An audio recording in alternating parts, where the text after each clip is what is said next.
Hi everybody, Dan Illman, Matt Bernier. The DRFBets race of the day for Sunday, December the 16th. Well, it's the richest stakes race this weekend. It's the $400,000 Remington Springboard Mile for 2-year-olds going a 2-turn mile at Remington Park. It is a stakes-laden card at Remington on Sunday. Get involved with the DRFBets account. Sign up now at bets.drf.com and receive a 300% deposit match. Let's meet the 2-year-olds getting set to go 8 furlongs in the Remington Springboard Mile. You can access free formulator past performances for this race on the Race of the Day event page at DRF.com. Download them, handicap along with us. We'll take the field in post position order, beginning with your morning line favorite, Matt. That's the number 1, Epic Dreamer, who finished second to one of the top 2-year-olds in the country in Vekoma in his career debut, and then came right back to stretch out successfully at Belmont in gate-to-wire fashion. This horse has some abilities, trying 2 turns for the first time.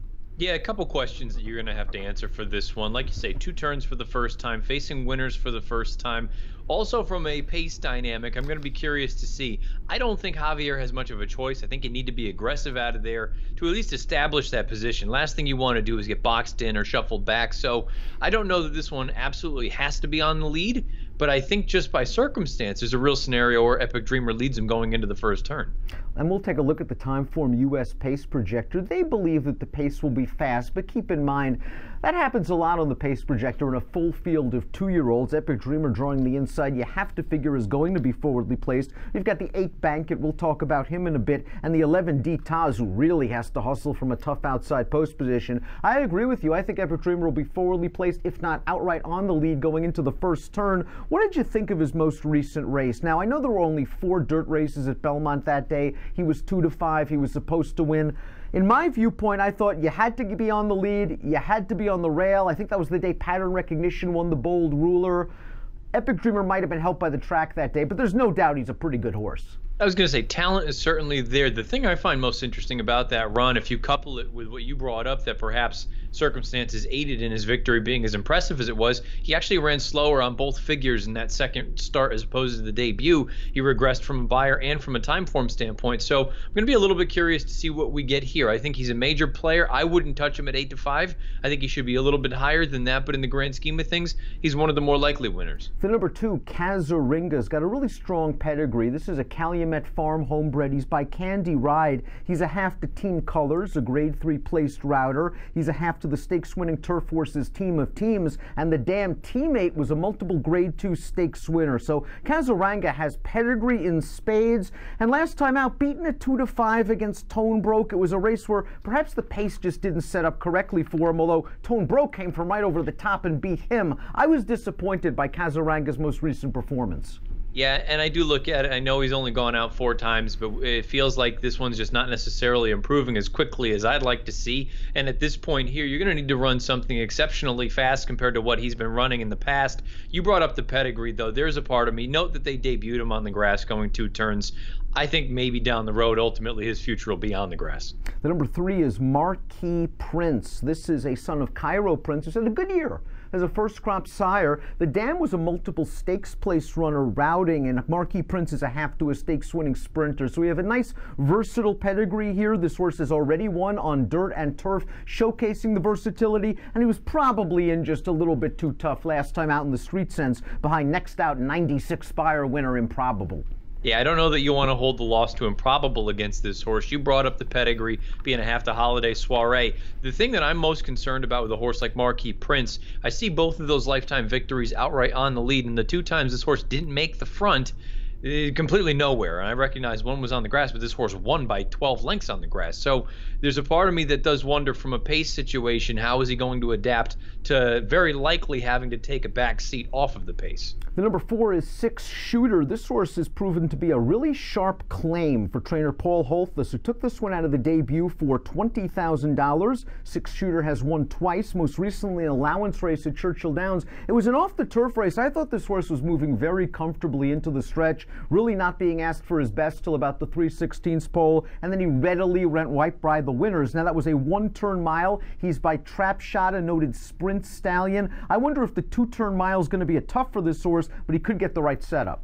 I was going to say, I see the trap shots, and it seems like they continue to be what ultimately he was, shorter, 7/8 of a mile, one-turn mile types.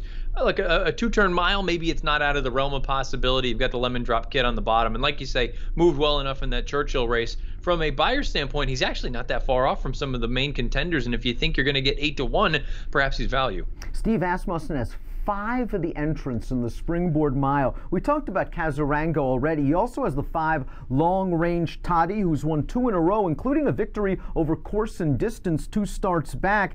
This horse I thought got a nice easy trip in the Clever Trevor last time out. He was able to make the lead, relaxed comfortably, opened up at just the right time, and was able to hold off the runner-up. I look at this pedigree, and I can't wait for them to try turf down the road, but things are going well on the dirt, and he's got a big shot in here. I was going to say, I have just earmarked all over the place grass down the road, the Take Charge Indies. So far, they're only about 11% with the first-time turf runners, but that's not a terrible number. And you brought up the Dam. She's 3 for 14 on grass.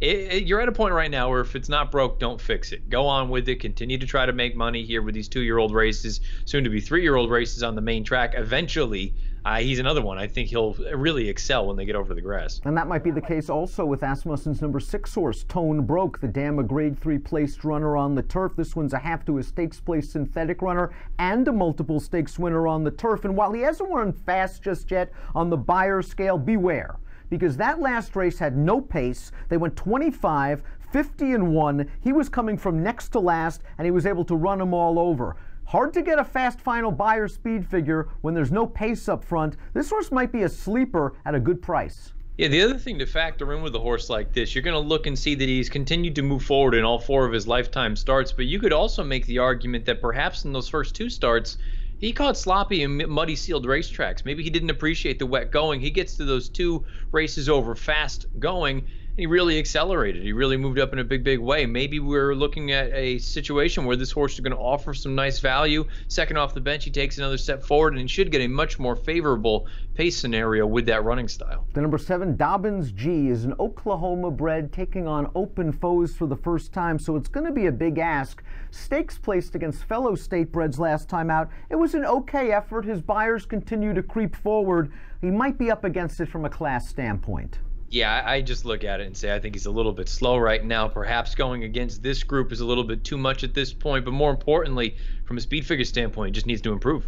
Bankett's a New York bred, but I liked what he did last time out in a 1-turn mile race, the Sleepy Hollow. You'll notice early in his career, he was known for his early speed, and stretching out to a mile, I'm pretty sure the plan was to use that speed in the Sleepy Hollow, but he didn't break very well, and Arad Ortiz then just gave him a great ride where he was able to save ground inside entering the turn, angled out just for racing clearance at just the right time turning into the stretch. Bankett did the rest. 78 buyer, 101 time form US pace adjusted figure, and I think that rating ability, that newfound rating ability, gives the jock confidence. He's not going to duel with the one early.